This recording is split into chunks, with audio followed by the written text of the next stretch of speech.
So global total reward is really a philosophy that recognizes that a care package that attracts people to the organization and retain people in an organization is not only the pay.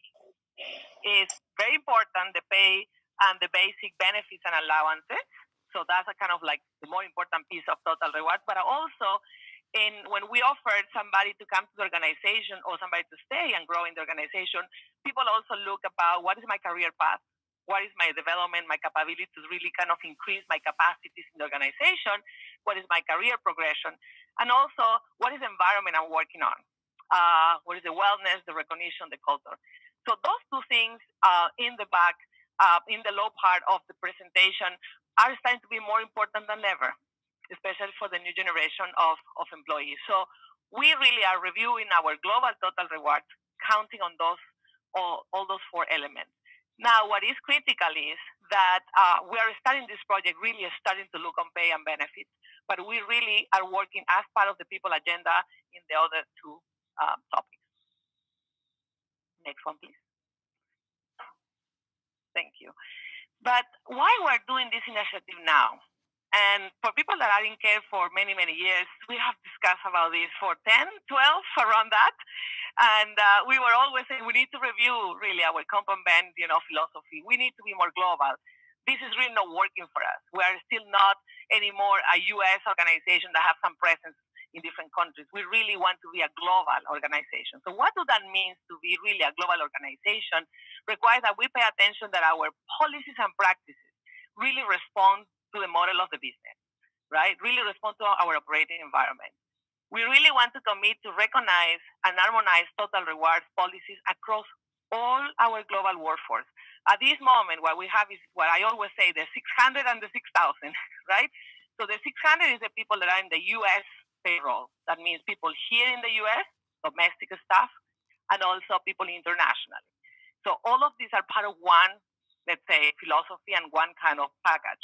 But at the same time, we have every country office with its own kind of alternatives and dynamics on the different total rewards. And they are very different in some way or another one. So the idea in the total reward project is to be able to have a common philosophy, the same approaches, and some consistency. That doesn't mean that we are gonna have exactly the same pay scale in every part of the world. That doesn't mean that every single person will have exactly the same benefits around the world. That means that our philosophy is going to be the same and it's going to be applied in different markets, and it's going to be applied differently depending on the classification of the job that we're going to have. Yeah. So that's a completely different approach than the one that we have at the moment. And then because of that, we really want, I think we will contribute to increase mobility and changing the makeup of our workforce, resulting in changes applying the policy more consistently. So some of our policies and practices, especially, for example, for international, staff, are really in the approach that we have Americans moving overseas, right? So everything is kind of thinking, for U.S. citizens. And I'm saying because a lot of things, like when we don't have a U.S. citizen, it's kind of like how we adapt this, right? So the reality is our workforce, the majority of international people are not from the U.S. We have people from Europe, we have people from Kenya, we have people from different parts of the world. So how we make sure that we really are responding to their needs and understanding the complexity and diversity of our workforce.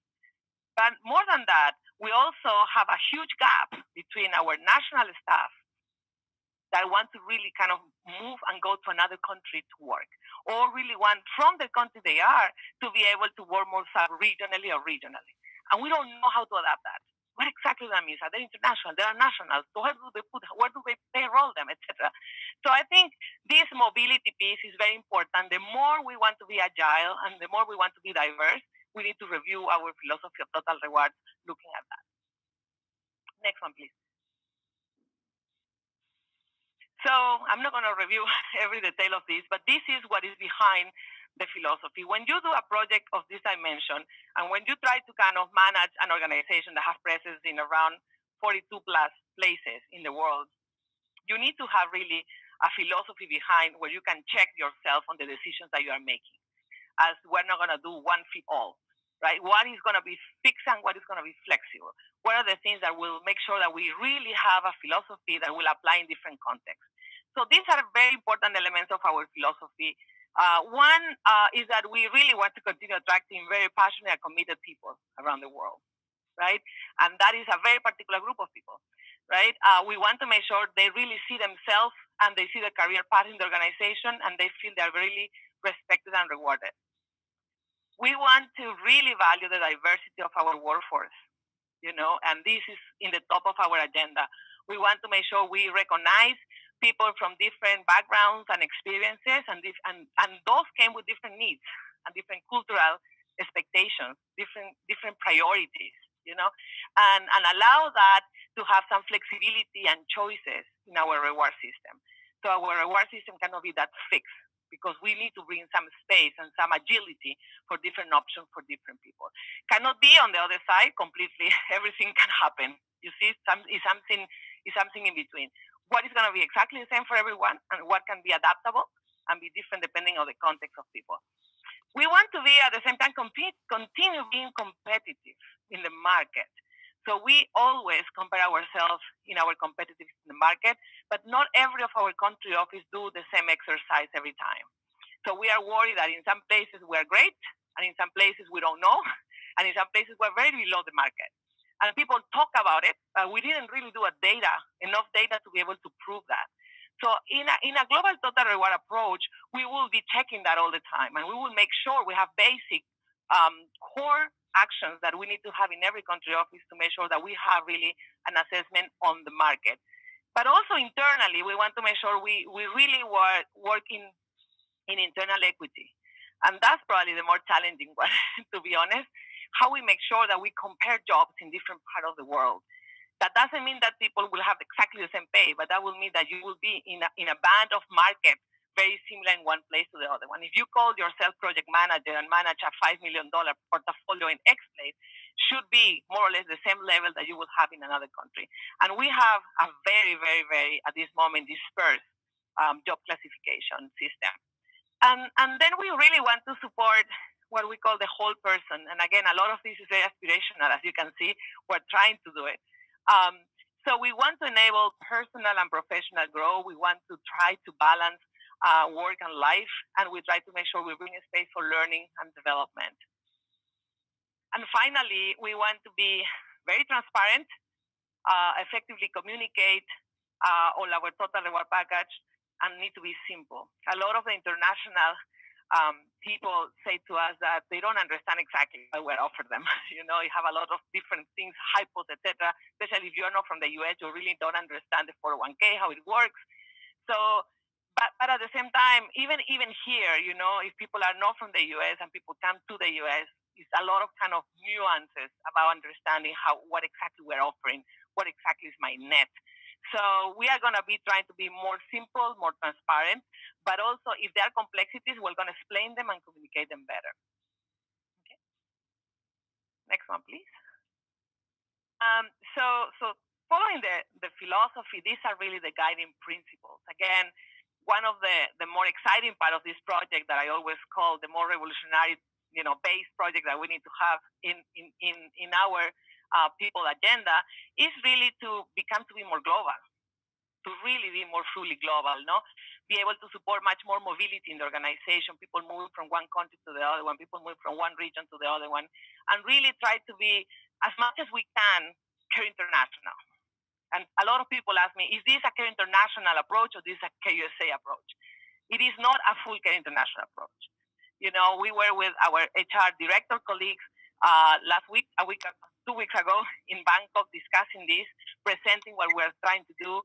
A lot of the other big members are thinking in a similar approach, but we don't have exactly the same approach. And we are not going to be able to explicitly homogenize every single thing. Each member is a unit in itself. It's an organization in itself. And at the same time, have its own markets, its own dynamics, its own, professional, requirements, etc. But what we want is to really make sure that we all have the same philosophy, that we are really looking towards the same goals.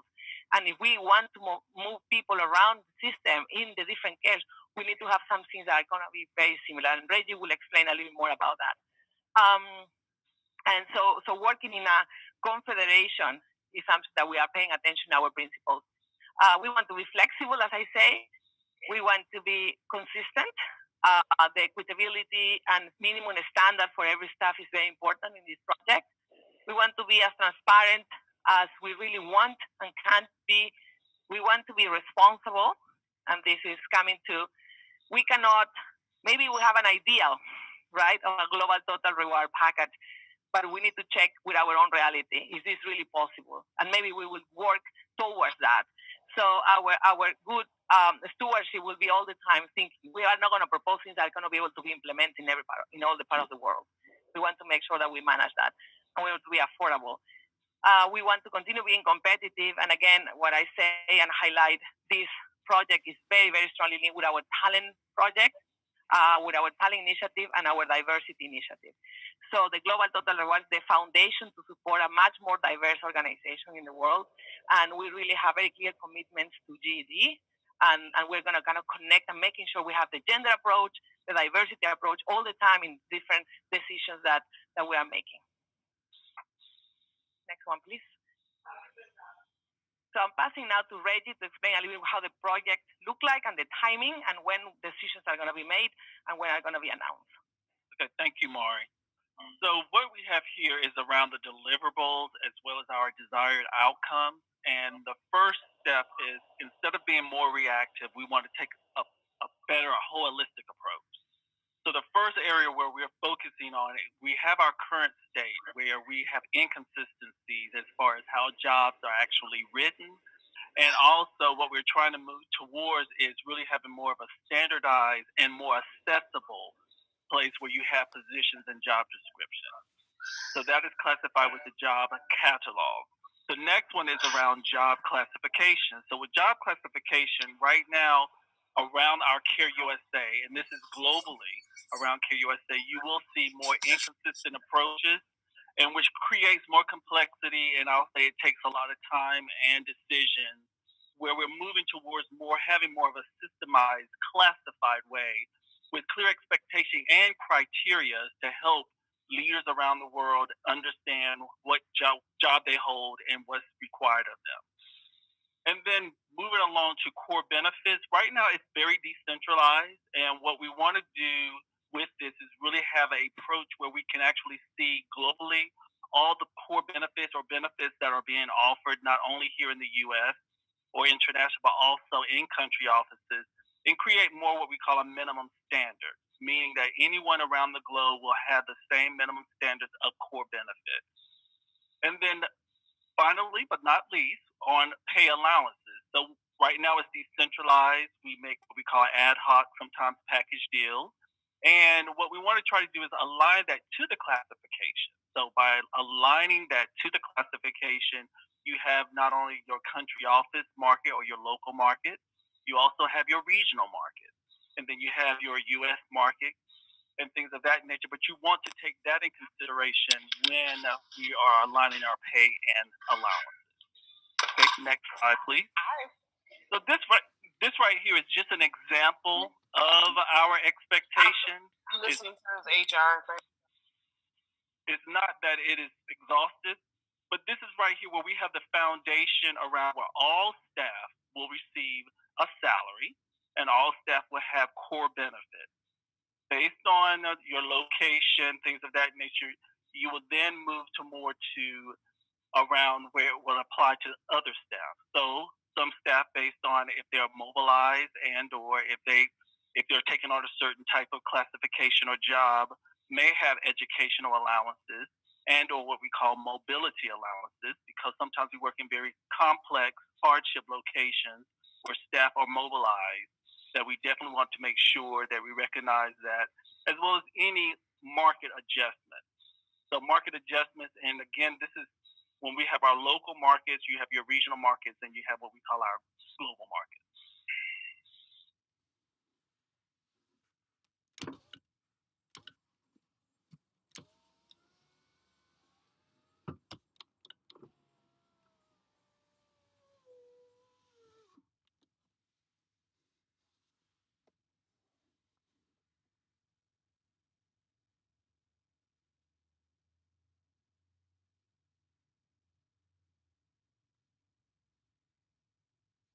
and or look at how we can realign and continuously work to make sure it is successful long term.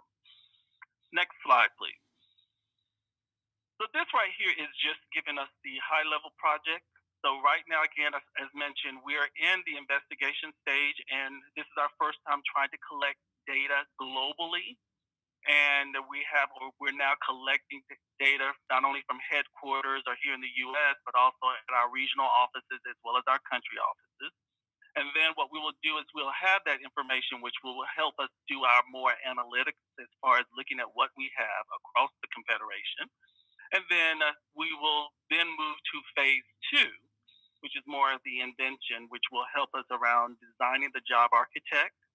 And then making sure that you all have tools and templates, and then actually looking at the market analysis, and then the structural design. And then implementation around August and December is around actually implementing the job architect. So we're building it in phase 2, implementing it in phase 3, and then continuously looking at the change management. And then phase 4 around 2020, looking at follow-up and rollout of any type of improvement that needs to be made and any other maintenance. So that is the project timeline. So we'll open it up for questions. So people that are in virtually, you can put your questions in the chat, or you can be able to raise your hands, and here open also to the floor here in Atlanta. And we need to use the mic if anyone have a question. Raise your hand so quickly. And Aris, can you monitor the chat and tell us if there are any question over there, please? So no, Johan, that's what we explained about the CARE members. So this is a CARE USA global project. So that means the headquarters, the regional office, the country office of CARE USA, right? That's kind of our scope of control. We are working with the CI members to try to be able to have the same philosophy, and some of them are really looking and adapting some of the things that we are doing. Some of them are ahead of the game, and some of them are doing already some changes in their own packages, right? So we are really sharing knowledge and experience. We are not making decisions together as CARE International. And that's already an agreement that we made. So as much as we can, we're going to try to do it, especially for positions that are going to be very similar, country director positions, ACD positions, chief of party positions, right? That they are very similar in different parts of the world, that will be able to help us to have some more consistency about allowances and benefits.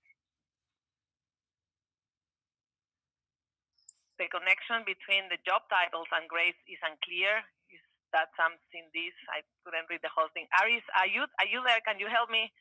Aris is in Manila. So we have Manila, Kenya, not here. Can you please read the questions for us? We cannot see the whole chat here. I can read the question. It says connection. And if you can open, if you can open the chat because you are showing your screen, right? Yes. Can you open the chat so we here in Atlanta can see the questions too? Okay, I'm sorry. I have to change how. Let me read this and then I'll. That's fine. That's fine. The connection between the job titles and grades is unclear. Is that something this initiative will address? Yes, that will be addressed. And right now we're looking at, like, we have different markets and certain markets, and this is where we have to also make a decision based on our whole data analysis. And then we will have to make a decision once we collect the data around how we align the job titles as well as to whatever grade bands or whatever is decided on that point. So the idea is that we are going to have the same architecture of job families, right? And the different jobs will fit in different families, if people can follow me.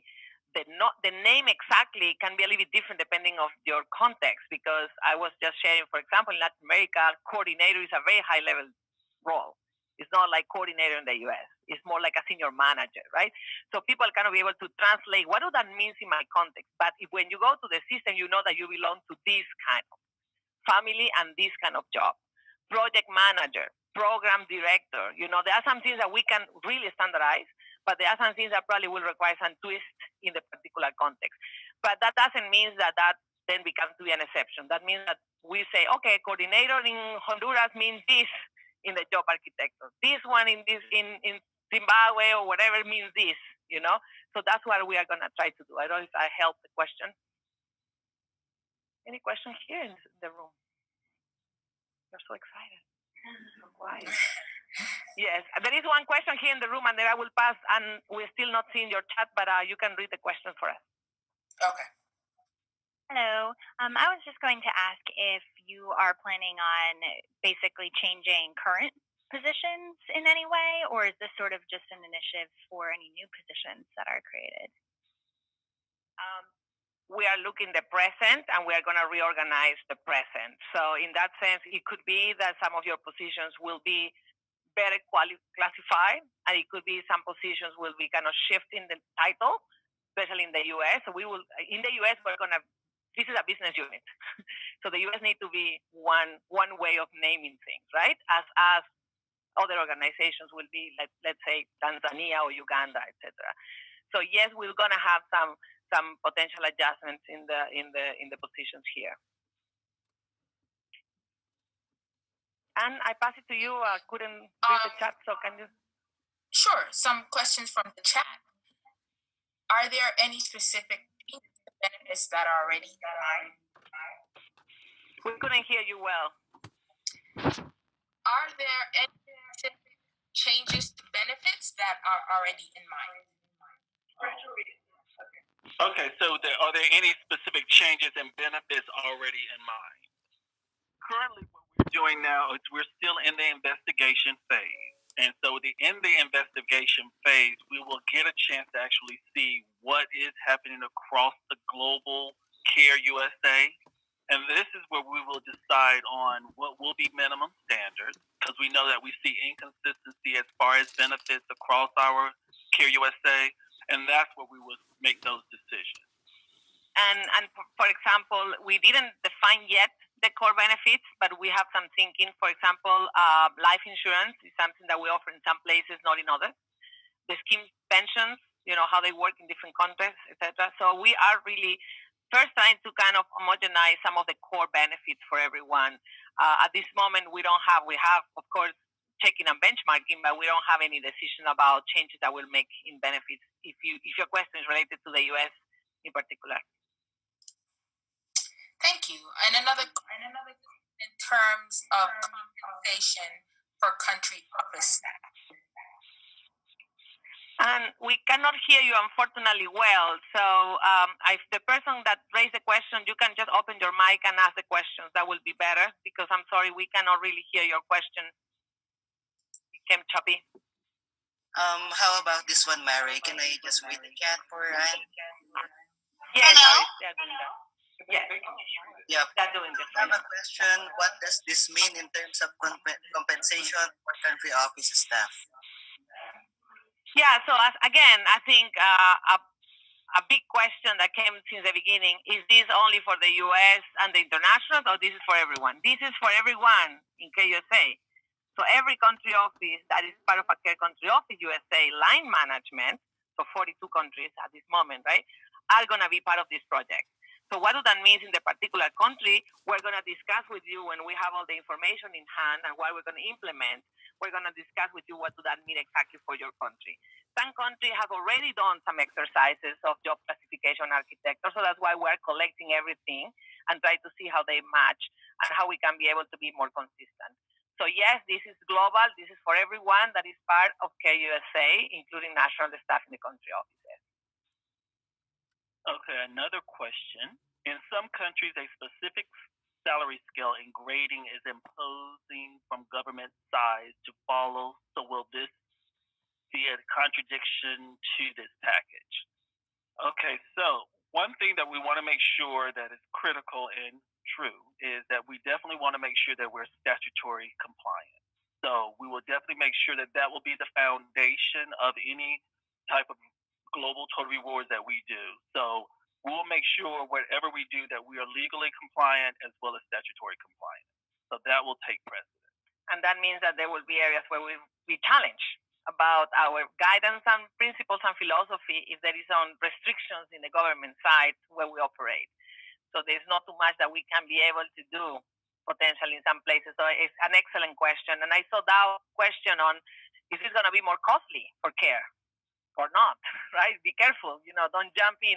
That's what I say, the stewardship is key. So we can be able to analyze and start thinking, wow, we can, ideally it will be this. But then we need to analyze and say, what is possible? What is possible in the next 2 years? What is possible to cost recovery in some projects? What is possible in the 5-year horizon? So I think we are going to be able to have a better analysis when we really know where we are. However, our assumption is that it probably should not be more costly. Probably it's going to be even cost neutral or less. Because, and here this one, because I think this is a challenging one, because we think we have a lot of people in the international U.S. payroll that not necessarily are global positions, that don't necessarily need to be payroll in the U.S. payroll, right? So it can be regional, can be localized, etc. So it will be an analysis for those positions, and if possible, that will kind of rebalance a little bit of what we're looking for. Does that make sense?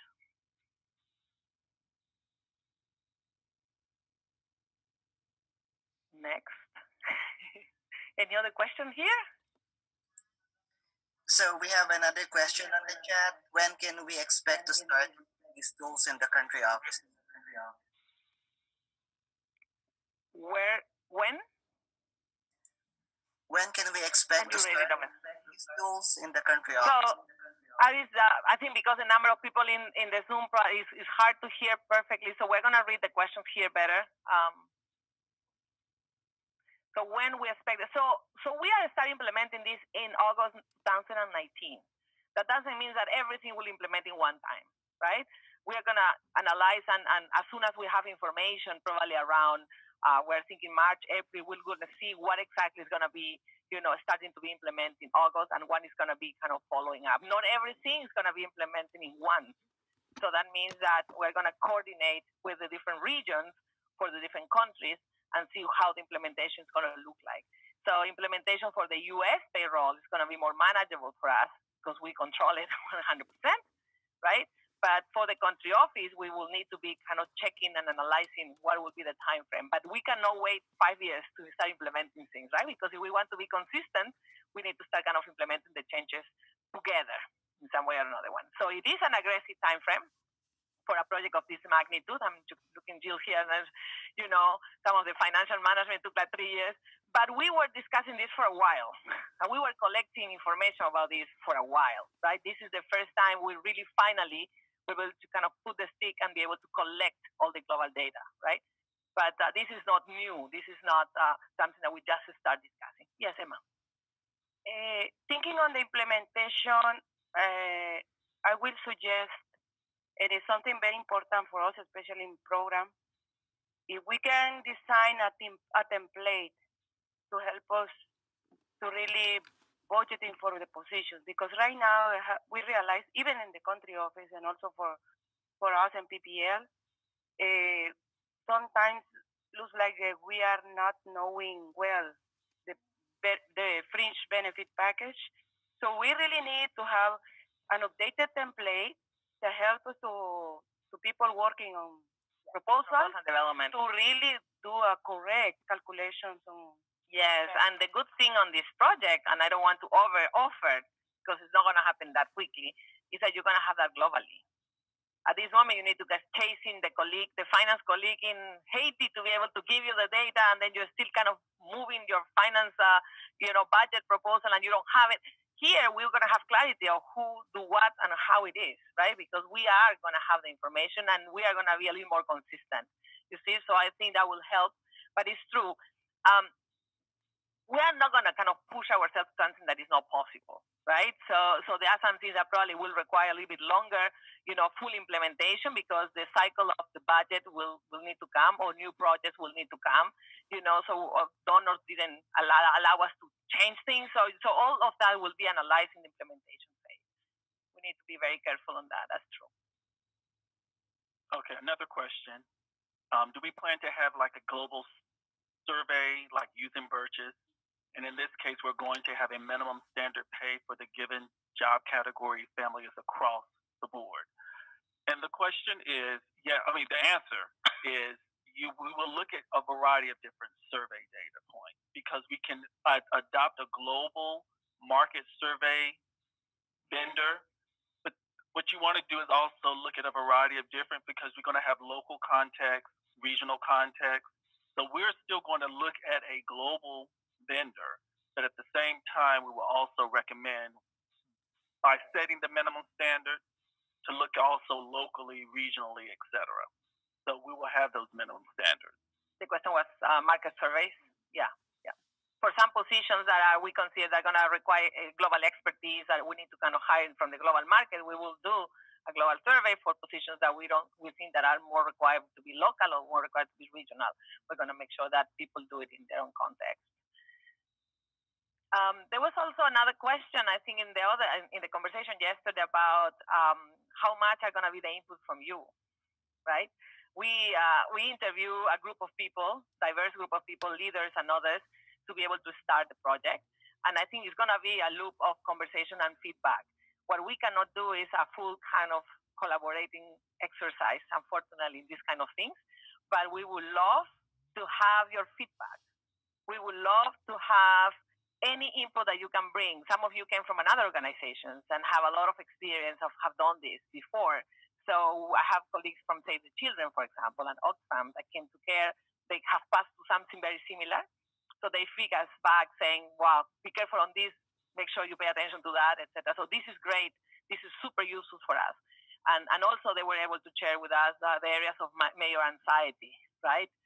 In the different packages. So anything that you think is useful, there is an email that say globaltotalreward@care.org that you can really feed or ask questions, etc. We will be happy to be able to respond to you.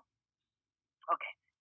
There are much more questions here. And that's the idea. We did a very short presentation because the interest is having this right in hand. So our country office in the EXA region, that's Esther, are more or less in the process of reviewing the HR manuals. That this means that we should put on hold to this till we have the exercise done, or you can go ahead and include our current benefits without changing anything.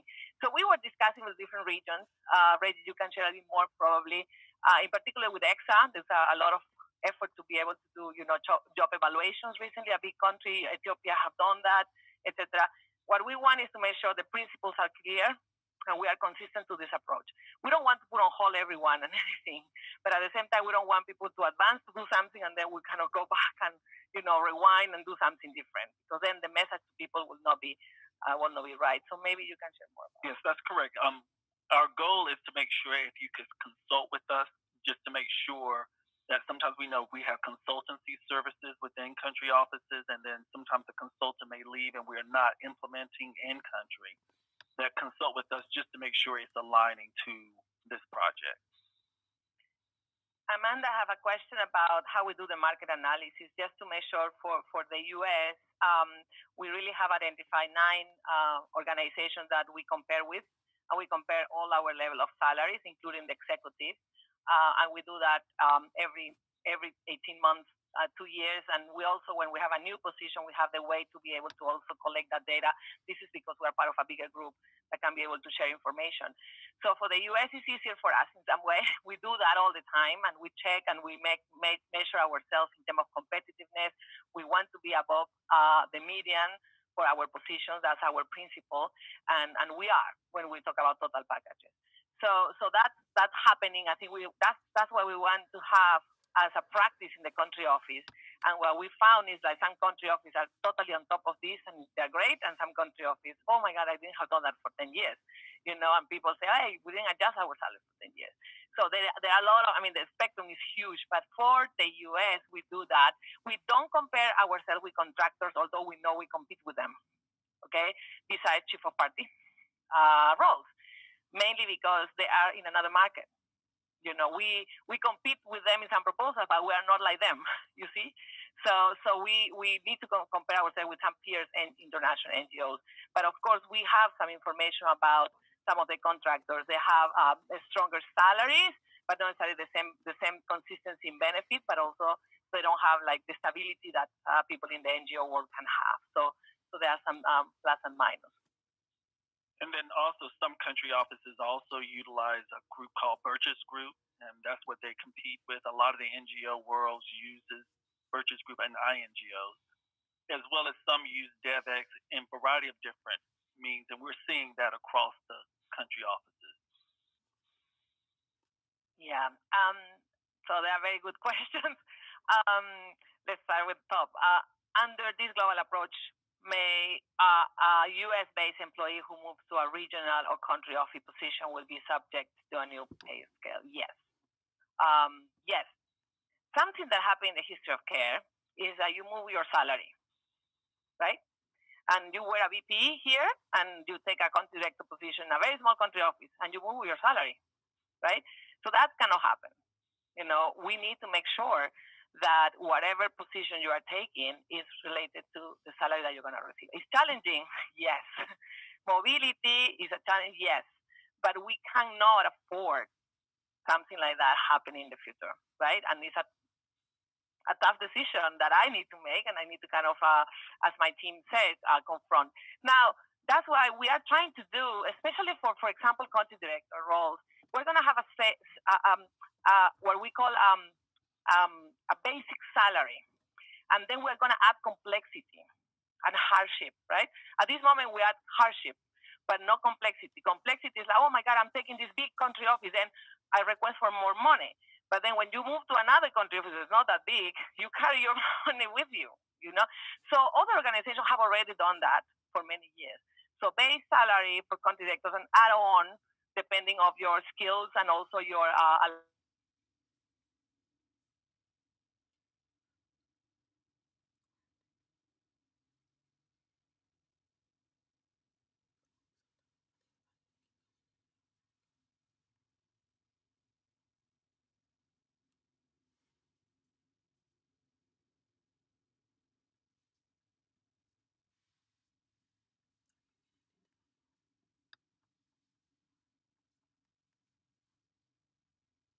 but that's kind of where we are going.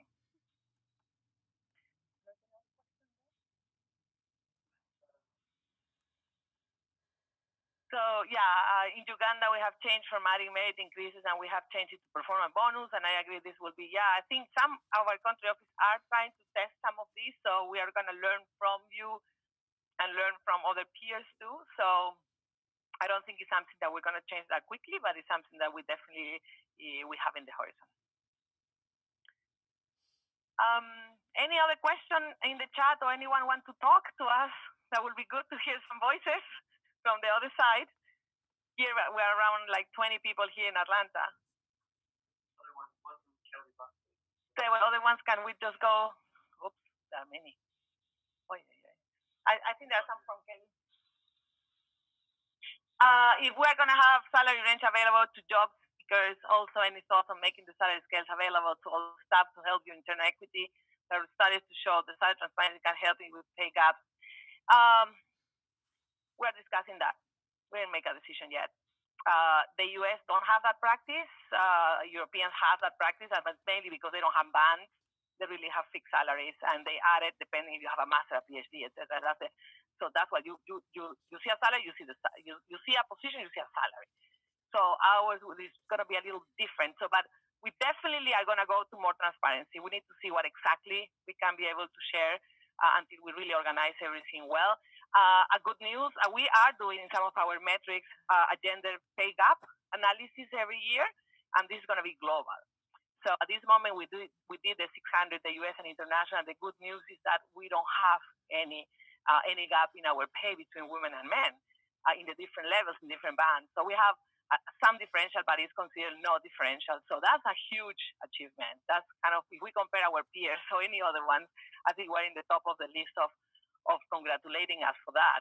But we are doing the same analysis at this moment by diversity. Our first cross is that we are not having any gap neither, but we're going to go a little deeper, and we're working for the US in particular with the Diversity and Inclusion Council on that at the moment. So I think there's going to be more transparency sharing with you data about our equity on salaries. I don't necessarily see we're going to put the whole band available, but we can be open to discussion about that. I think the question about the market I answer. I don't know. The cost of living, the last one. Will this change consider care implementation according to country office with its peers in the same country? Yes. So as I say, I mean, the market that we're going to be analyzing is your local market for country office for national positions. If we're going to move to a regional position, we're going to analyze the regional market. And we're going to have some global positions or required for global experience, we're going to analyze the global market. So yes, the market will be defined depending on what we really are looking for and the position that is going to be, the requirements for the positions that are going to be highlighted. There was another question about the cost of living.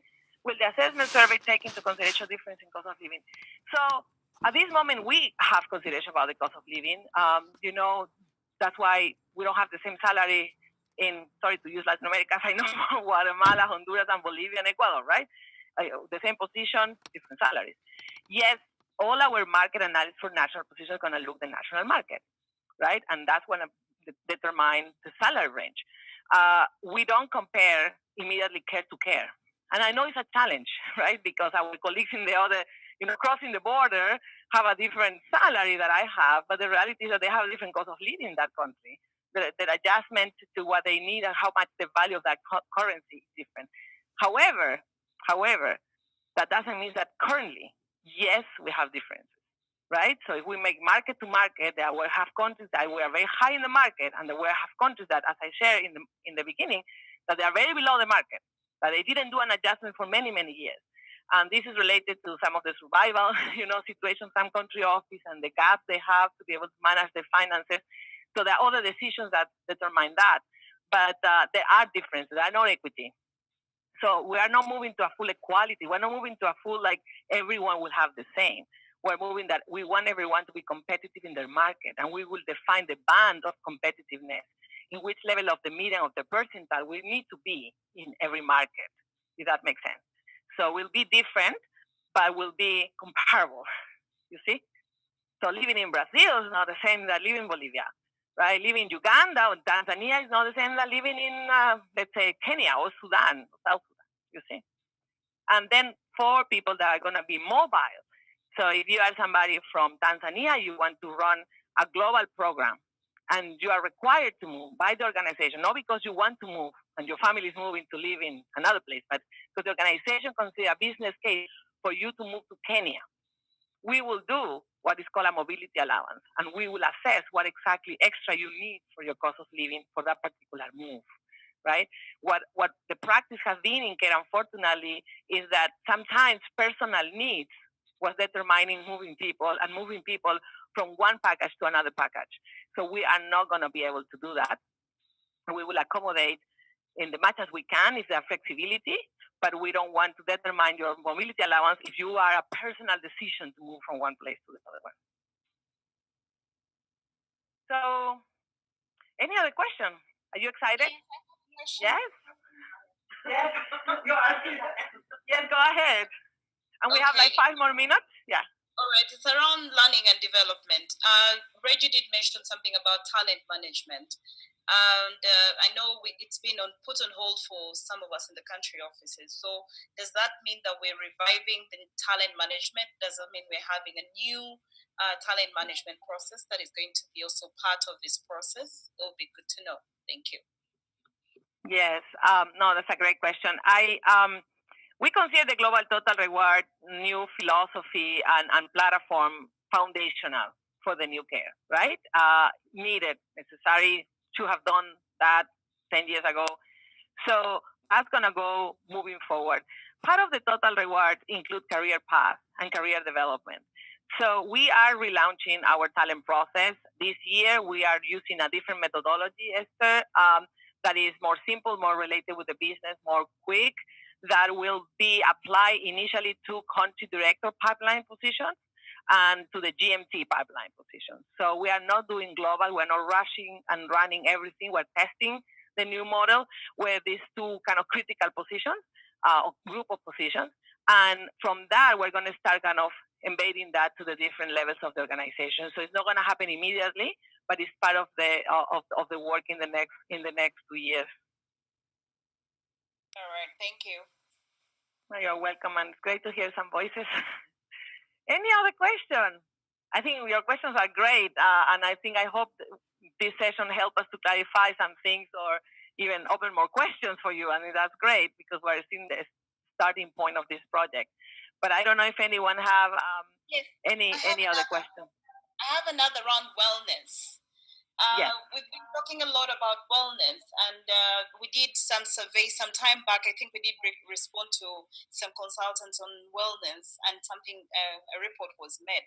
So, are those the results that we're going to have in this project? Are we going to have another global kind of wellness survey again? What is the plan on wellness? Because this is something that has been on. So the result of the wellness survey that happened around 2 years ago, I think 2.5 years ago, was used and analyzed at different levels of the organization, especially regional directors and country directors, to identify the big areas of attention and gaps. We tried to address some of them, not all of them. To be honest, we're still dealing with that conversation. The overload, the feeling of overload and extra work that everyone has is still a very concern for me. And addressing that with Michelle and the team here. And it's a little bit different context, but I think it's very consistent overall. So again, the Global Total Reward have these 4 components. This project is mainly focused in the first 2, in pay, allowances, and benefits. The other part of the people and culture agenda have plans to work in the other areas, but they are not part of the main project. So we have some speciality and differences.